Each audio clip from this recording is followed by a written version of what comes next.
We can't go a weekend, can we? We can't go a single weekend without there being some sort of VAR controversy. The Premier League had a little break, but VAR is back in all of its glory, and people definitely have had a few says on what's been happening.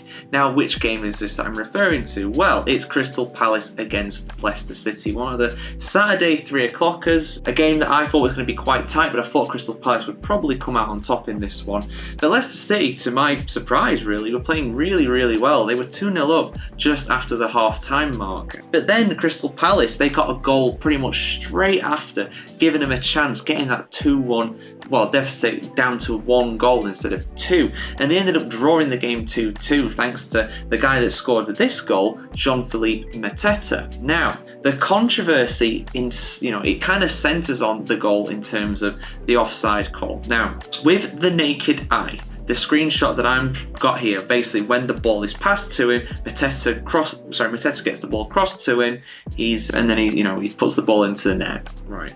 Now, you look with it with the naked eye, I must say it looks level. Just from the camera angle, the TV camera angle that's on here, I would say naked eye, first impression, it's level, it's on. The on-field decision was offside. The linesman flagged to say that Mateta was offside and therefore the goal should be disallowed. However, VAR intervened and said that the goal was onside. Now you're probably wondering, well, how can an onside call be wrong? We've not had one of those that's been a shocker for a long, long time. And indeed, there's going to be a semi-automated offside like we've seen at tournaments like the World Cup and the European Championships as well over these past few years. But there's a few reasons. Why this is. There we go, I've passed it on to the right one now. It's got a few different images here I need to go through for this. So the controversy really centres upon the fact that this is Selhurst Park. And, Selhurst Park, great ground. I'd love to go as a fan one day for sure. But it is an old ground. And because of that, the camera angles that you can get are very, very limited. I mean, Mike Dean was saying the same thing on Soccer Saturday on Saturday as well. But basically because of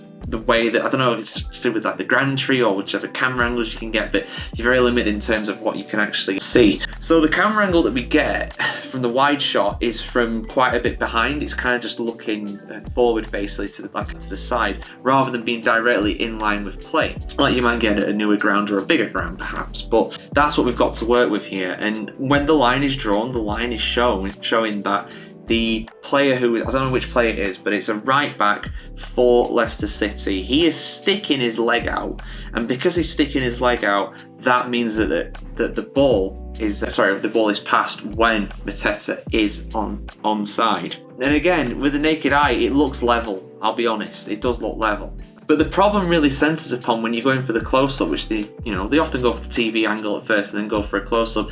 The close-up is too close. It is not in line, and it's also so zoomed in that you can't see the right back for Leicester City. And because of that, it looks as Mateta's offside. From just this photo here, you take this photo out of context, looks like he's like a yard or two offside, but he's not. Honestly, we criticise VAR and referees all the time, of course, but I think, to be honest, they've got this one right, and there is a bit of common sense in here, something that is severely lacking in the game, and that we don't see in other incidents, like we saw with, the Arsenal incident, the Declan Rice one where he got sent off. The common sense sometimes does not prevail, but it has here, and we have to say fair enough in that case. Now, I understand Leicester City fans that are going to be annoyed at this because they'll see that image and think we've been robbed here. A few people were ringing up on the radio as well after that, saying I was in line with it. I saw it and it was definitely offside, but I don't think it was. I think it was onside. The problem is it's just because it's zoomed in like this, and if common sense prevails, they're going to say it's onside. So I think this goal was correctly given personally, but I want to hear your guys' thoughts as well, because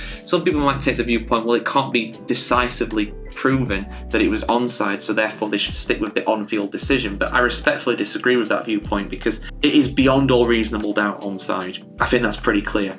But again, let me know your thoughts in the comments below, guys. And of course, for much more football opinions, reactions and reviews and previews and everything in between, keep it tuned here to thefootballchronicle.com.